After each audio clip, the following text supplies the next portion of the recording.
Good morning to those of you out there on the West Coast. Good afternoon to those of you here on the East Coast with me.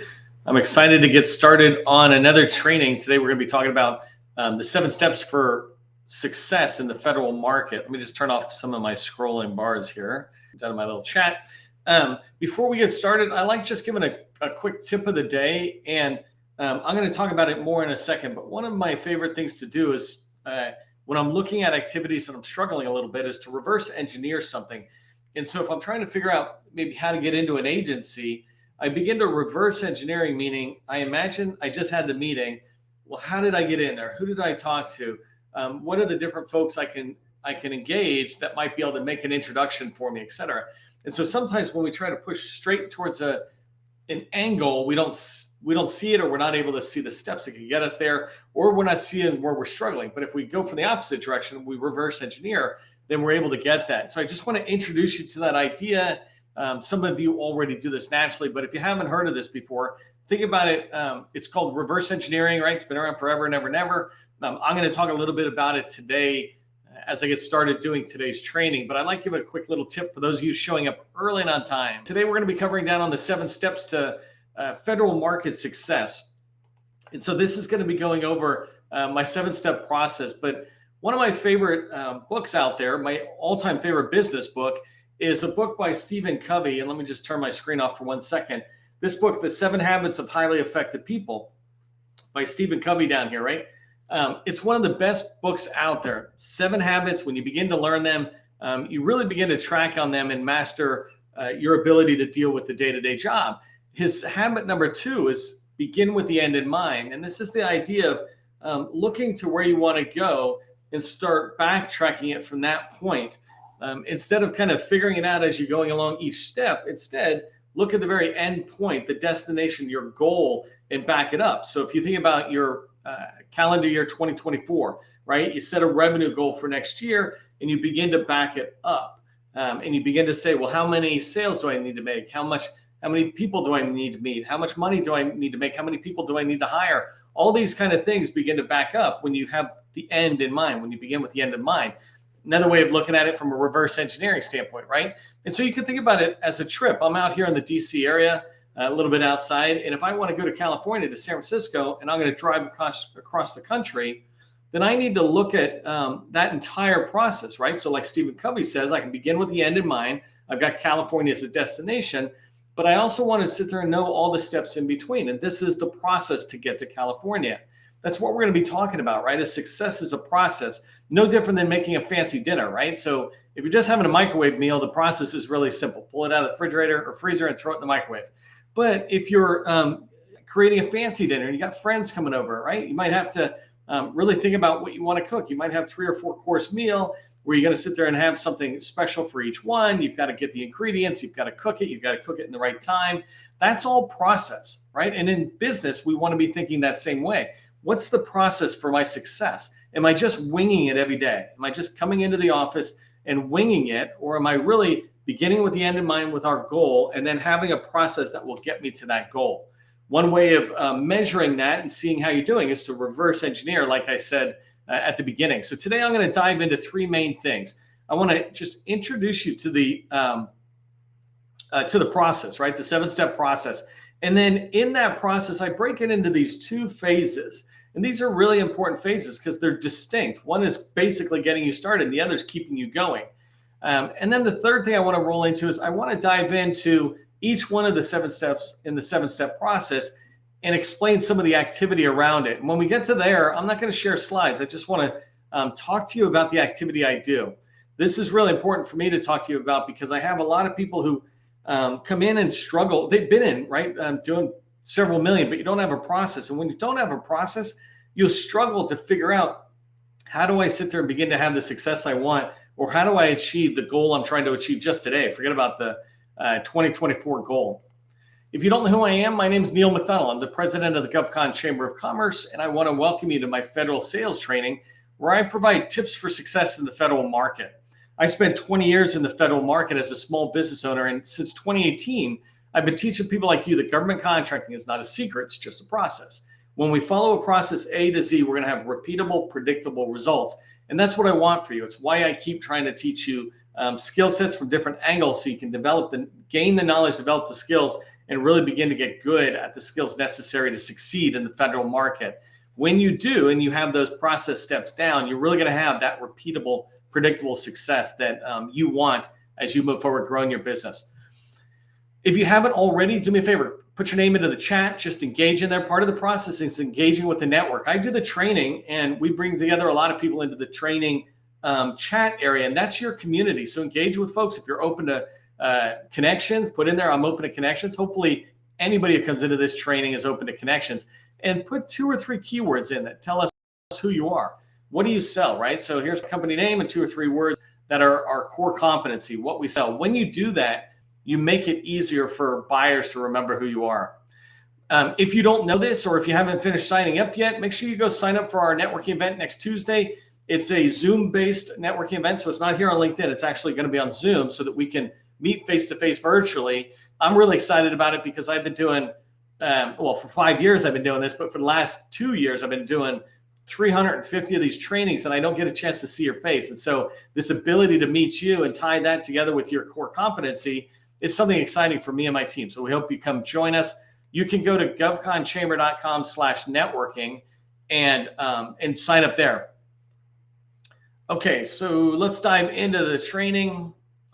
Let's get started just talking about the 7-step process, right? So I put together the 7-step process for federal revenue success several years ago because the only other option I had was Shipley, right? Here's the Shipley process. The problem with that process is it's built for billion-dollar firms.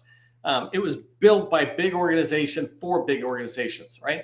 And the idea, if you know anything about Shipley, which is kind of the GovCon standard out there, most of what it talks about envisions you've got 10 or 20 people minimum working on an opportunity at different stages, right? I have a friend who just went to work for a large company. His job is not capture, it's just to identify the opportunity, right? And somebody else does a little bit of the capture, and somebody else is doing graphics and writing. And then you've got a whole separate team to review it at this stage or review it at that stage. Well, that's too complicated for small businesses, right? I spent a long time in government contracting, 20 years engaged in being billable, but also doing the sales, proposal writing, the entire process, right?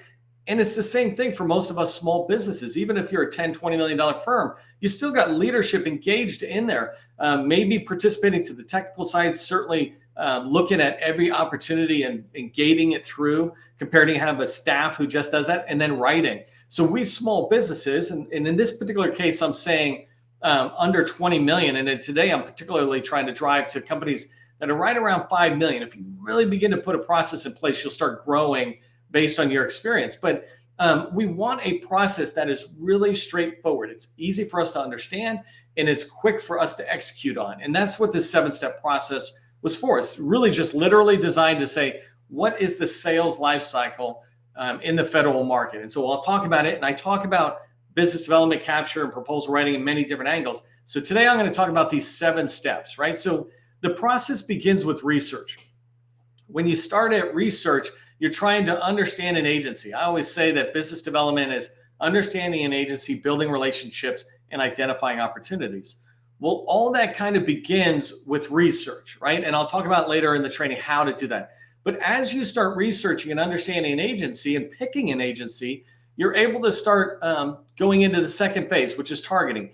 Targeting is about building a list of people you want to call, right? You can call them whatever you want, leads, contacts, et cetera. It doesn't really matter.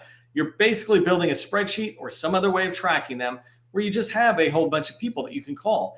If you don't identify who you're going to call, then you're just going to go, you're just going to hope that you meet people. So for example, I might go to a government vendor outreach session. I'm just hoping to meet people there. You don't have to do that. If you do the research and you understand the agency and you understand the winners in that agency, then you can begin to target. So I'll go into some ideas around targeting in a minute. But once you have these, then you move into outreach. And outreach is cold calling, right? And it doesn't have to be cold calling as brutally as that might sound if you haven't ever done it. It just means calling somebody you've never called before. So you might call a small business specialist or a contracting officer or a program office person, another teammate, whatever it is. Outreach is when you're reaching out to make that first call to ask for a meeting. I'm just trying to schedule an introduction call, see if there's a fit between you and me so that we can talk. As you do that, the next step in the process is relationships. So outreach leads to relationships. You can't have relationships without picking up the phone and calling somebody. And so in here, I say you want to establish strategic relationships. You're going to have all sorts of people in your network, right? Hundreds and hundreds of people, and people you might remember their names, core competencies. You pick up the phone, you call somebody, but those aren't strategic relationships. Strategic relationships are ones where you work together, driving towards a mutual goal or mutual success. So I want your company to succeed and you want mine to succeed. You can also have strategic relationships within the government where you're mutually driving towards a shared knowledge. You're sharing some of your insight. They're sharing some of their needs. You go around that. But strategic relationships, when you have these, they enable you to start hearing about opportunities. And when I say opportunities, I mean slam dunk opportunities. Slam dunk opportunities are ones that you feel like you should win. I'm working with somebody right now where we're trying to help you really narrow down how do you find more of those and not get inundated by these hundreds of opportunities that just come out of SAM or some of these other tools that the SBA puts in our face, or PTAX, et cetera, right? They tend to throw too many opportunities to us. We don't want that. In our pipeline, which is where we should be tracking opportunities, the opportunities we want are slam dunk opportunities. And when you have relationships, strategic relationships, they begin to really understand you and understand what that slam dunk is, and they'll begin to let you know about those opportunities. So when you have opportunities, slam dunk opportunities in your pipeline, you're able to start writing over on the far right here, winning proposals, right? Strategic relationships lead to slam dunk opportunities, which enable you to write winning proposals. Winning proposals are just proposals that you have covered down on all the needs, all the requirements, et cetera, in a way that when the government looks at it, they go, wow, we should be awarding to this company because this company's squared away. So that's the idea behind winning proposals. And I'll dive into it a little more on how you can define that.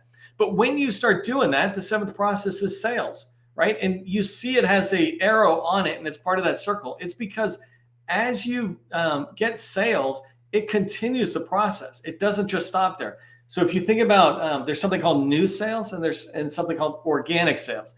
New sales is if you're trying to go to the Army for the first time, that's a new sale. You're into a new agency, you're in there. But when you are already in an agency and you're an incumbent in there and you're a trusted vendor, now you can start doing organic sales. And that's where really the success of companies come from, right? Is when you go into a customer big enough to do a lot of organic sales, meaning you'll hear about opportunities earlier, you'll be able to participate on them, you'll really know the agency, you'll start winning more sales. And that's why I have sales as this circle. It never ends. It doesn't come to the end of the process. And so let me explain how I break the 7 steps down into 2 phases.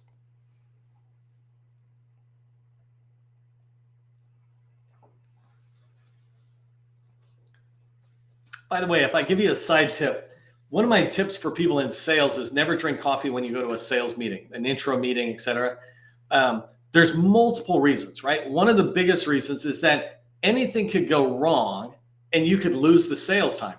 I was with somebody once where we had 30 minutes.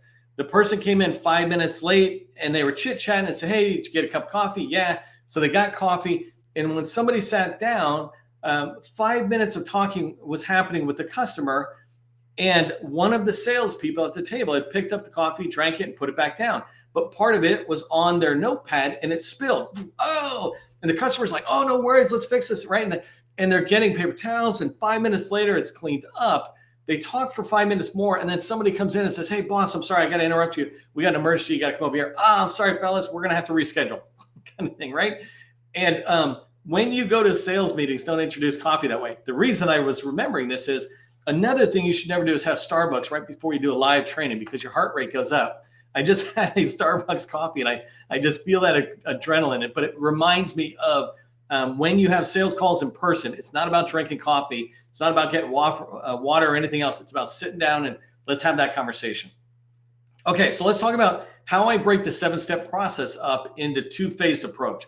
The first phase, research, targeting, outreach. This is your path to relationships. It does not matter whether it's business development or capture, right? So business development is about understanding an agency, building strategic relationships or building relationships, and identifying opportunities, right? And so if business development is that, this is the path to those relationships. When you think about capture and you get an opportunity, it's not enough to throw it in your pipeline. You need to know who all the players are from the government side in particular. And so it's the same path. You would research them, then begin to target who are those people, and then start reaching out. And so these are the paths to relationship. And this is vital for capture and for business development, because without strategic relationships, you're really not going to go that far. You're going to struggle on trying to learn anything about the particular opportunity, or if you're in business development, you're going to struggle on learning anything about the agency or hearing about new opportunities, et cetera. And so this is why we want these first three steps in there: research, targeting, and outreach. They lead to strategic relationships. Once you're on the strategic, you've built strategic relationships, you're on what I call the wheel of success, because the minute you're on this wheel of success on the right, you've built the strategic relationships. They're going to lead to you hearing about slam dunk opportunities, ones that your company can absolutely win. And when you have slam dunk opportunities in your pipeline, you're able to write winning proposals. These are proposals that are guaranteed to win with the government. It doesn't mean they're going to select you, because there might be 3 or 4 companies that submit winning proposals, but at least you're not submitting a losing or non-compliant proposal, right? So you want to submit winning proposals. And when you submit enough winning proposals, you're going to win sales, or you're going to, land contracts. When you do, you're going to build a stronger relationship with your teaming partners and with that agency as you get to know the core, and you're in there with the program office and you're talking to them more and you're understanding what's going on, and you can hear stuff in different meetings that you're in. And by doing that, you'll hear about more opportunities that'll lead to more proposals that you can submit. If you're an 8A, maybe even direct award proposals, so they just don't even have competition, which lands you more sales, which allow you to build more relationships, or a stronger relationship, which enables you to hear about bigger opportunities. You get my point, right? Once you're on the wheel, you're not coming off. It's called a wheel of success for a reason. There's so many customers and companies that I know of that are in agencies for 20, 30 years, where they're just in there constantly delivering quality work in support of the mission.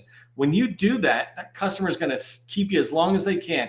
You'll at least have this chance to keep competing in there, but now you'll have the incumbency knowledge that other people don't have. So this is huge. And the thing about this is, the reason you go back to the beginning is if you're trying to get into a new agency. Let's say you're in DHS and FEMA and you're on the wheel of success, and that's awesome.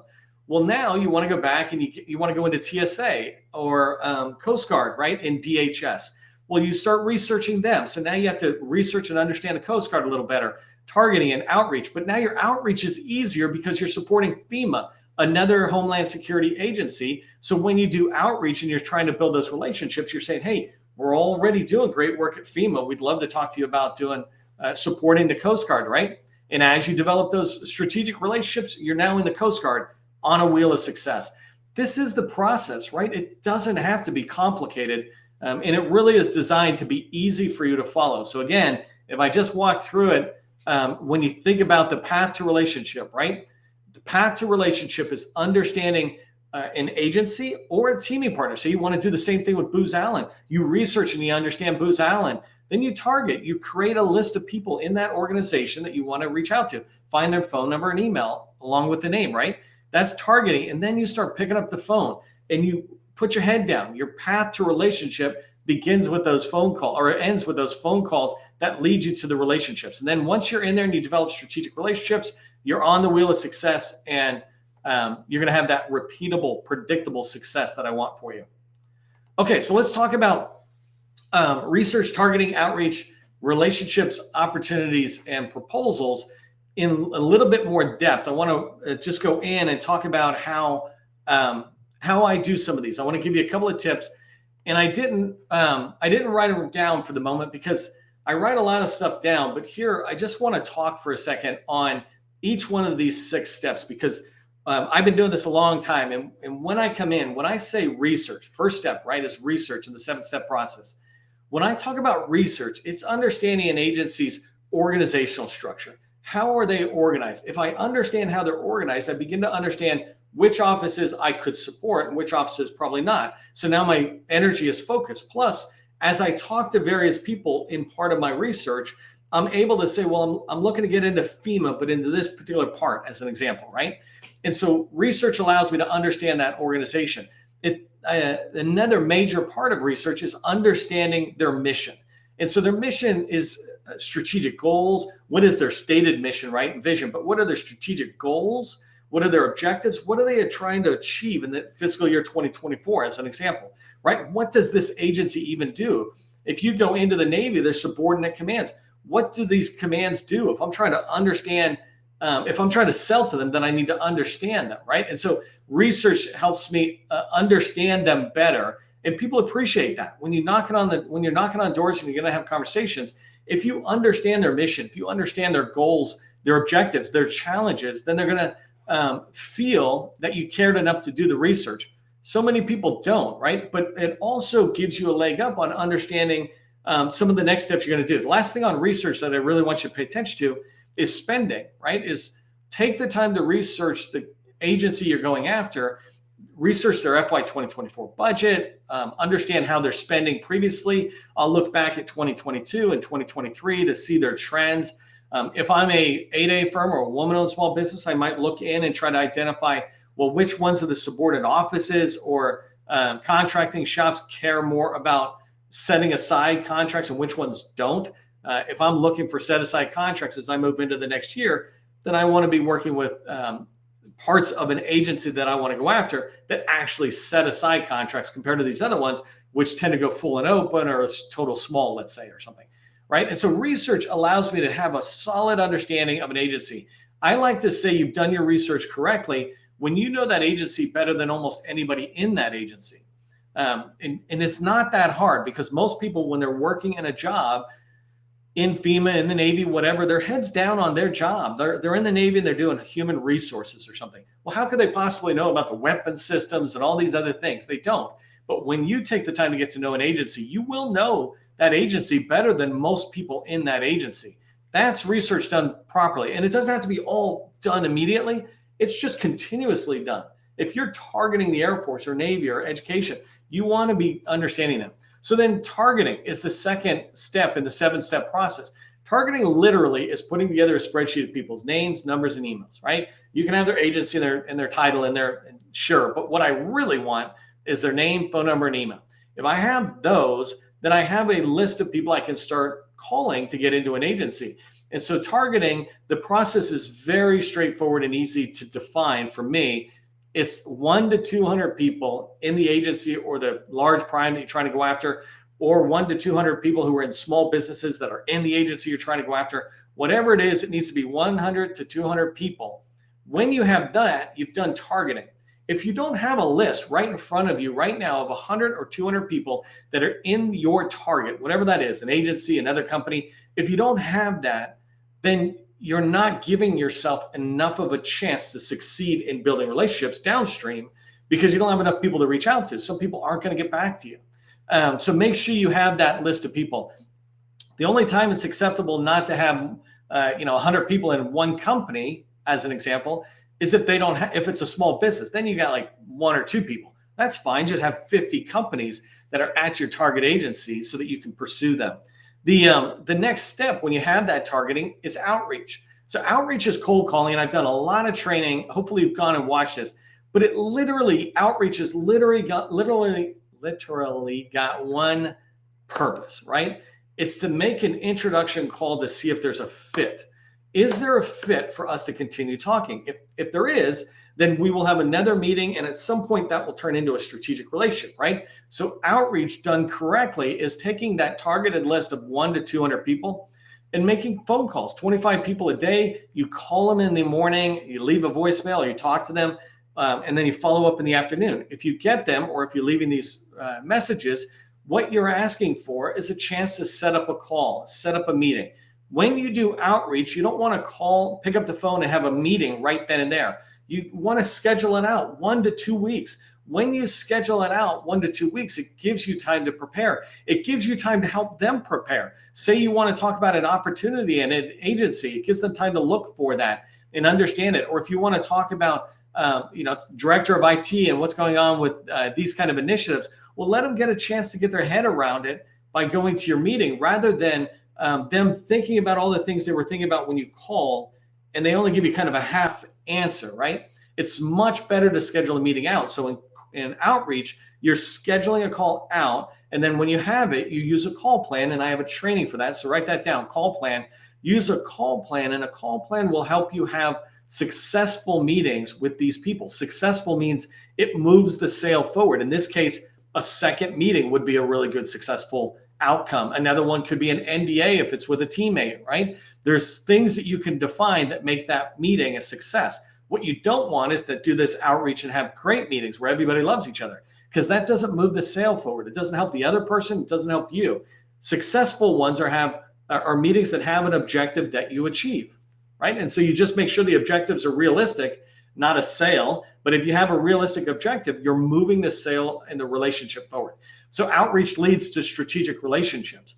What I talk about in strategic relationships is that you really want to make sure that these relationships are people who care about your success and that you care about their success. One of the criteria for a successful relationship or strategic relationship is that you're having regular meetings, right? So this is where you know you've turned it into a strategic relationship. They're big enough for you to grow with, whether it's an agency or a teammate, they're big enough, right? So having a company that's below 5 million probably is not that overly strategic, right? If you're under 5 million, that's totally strategic for you to look upstream.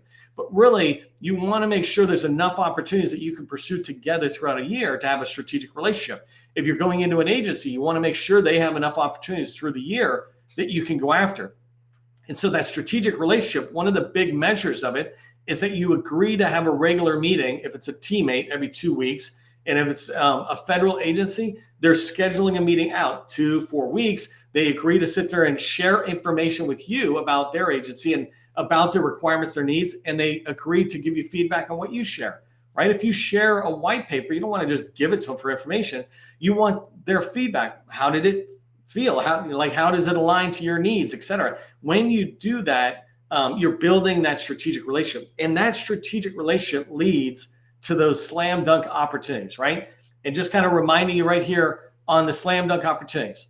When you have those slam dunk opportunities in place, those are opportunities that when you look at it, no one in your company has to rationalize that this is for us. We just all look at it and say, that's for us. That's how you know you have a slam dunk opportunity. And those are the ones you want in your pipeline, right? You want the maximum amount of slam dunk opportunities in your pipeline so you increase your chances of winning. And again, the way you know it's a slam dunk, no one, not even you, has to rationalize even a little bit that it's a fit for you. You just look and you go, oh my gosh, that's exactly for us. And then that leads to the proposals, right? So writing a winning proposal is a proposal that's so good the government says, wow, I want to award to this company. You might have competition in there, and it's got a couple of those same type of awards, right? But your proposals need to be coming out the door as a winning proposal, one the government wants to award to you. The same way you have slam dunk opportunities where you go, that's for us. You want them to have slam dunk winning proposals where they get it and they go, thank you, somebody who gets us, a vendor who understands us. So one last thing for you just on the chart as you look at it is if you struggle at any point, start with sales and start backing up, reverse engineer through the process and go, well, are we doing enough proposals? Are we doing enough of the activities and the other steps in order to achieve the process step that's then in front of it, right? So look at this and just ask yourself, honestly, do I have enough slam dunk opportunities? Do I have enough strategic relationships in the pipeline, et cetera? When you do that, you'll start identifying your bottleneck and you'll be able to start fixing it. So, and actually, I think I just said that right there with number 2 on what I want you to remember. If you're stuck, just walk the process backwards. When you think about a process, the biggest thing you want to keep in mind is that the process will deliver for you repeatable, predictable success. You will be able to have repeatable, predictable success. If you're not having success, you got to go back to the process. It's not you, it's not the government. It's the process that you're following. And if you just believe that, then you will look at the process and identify areas for improvement, right? I have that process chart as a handout. If you'd like it, I'm actually changing it for FY 2024 to put in that wheel of success. If you'd like a copy of that, you put that in the chat, 7 handouts, please. And then for everybody, just remember, government contracting, it's not a secret. It's just a process. Part of the process is ending on time. I see it's 12:30. I'm going to get out of here, but I will see you in the next training.